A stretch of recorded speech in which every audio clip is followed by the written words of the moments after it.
ဖျားရှင်ရဲ့စံတော်များပင့်ဆောင်လာသောကုန်တင်ညီနောင်ရဲ့အမိတပုတ်သားနဲ့ဗန်လီကညီနောင်ဖြစ်ပါတယ်ရှင်ရွှေတကုံစေတော်ရဲ့လက်ရှိဝိတ္တကမြေအကျယ်ဧက121.3 ဧကဖြစ်ပါတယ်ရှင်ရွှေတကုံစေတော်တောင်ဘက်ဆောင်တန်းရဲ့အရှိပေကြောက်ရမလားတောင်ဘက်ဆောင်တဲ့အရှိပေ990.8ပေဖြစ်ပါတယ်ရှင်ရွှေတကုံစေတော်မြောက်ဘက်ဆောင်တန်းမှာလှေကတိပေါင်းဘယ်လောက်ရှိပါသလဲ134ထိပ်ရှိပါတယ်ရှင်ရွှေတကုံစေတော်တောင်ဘက်အာယုံကန်တစောင်းမှာတရင်သုံးတော်မူသောဖျားရှင်ရဲ့ဘွဲတော်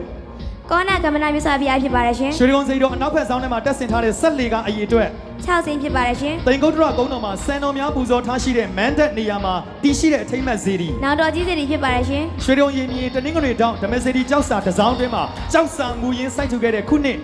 1344ခုနှစ်ဖြစ်ပါတယ်ရှင်ရွှေတကုံစေတီတော်ဖျားပွဲတော်ကိုရှင်းမြန်မာမြလက်ထက်ကစပြီးတော့ဒီချိန်ထိကျင်းပခဲ့တဲ့ကားပြည့်နေ့ဖြစ်ပါတယ်ရှင်ရွှေတကုံစေတီတော်မြောက်ဘက်ဆောင်ထဲမှာနတ်ဆေးကန်လို့ခေါ်တဲ့66ပါးယောဂပျောက်ကင်းနေပြီဖြစ်ပါတယ်ရှင်မှန်ပါတယ်ခင်ဗျာ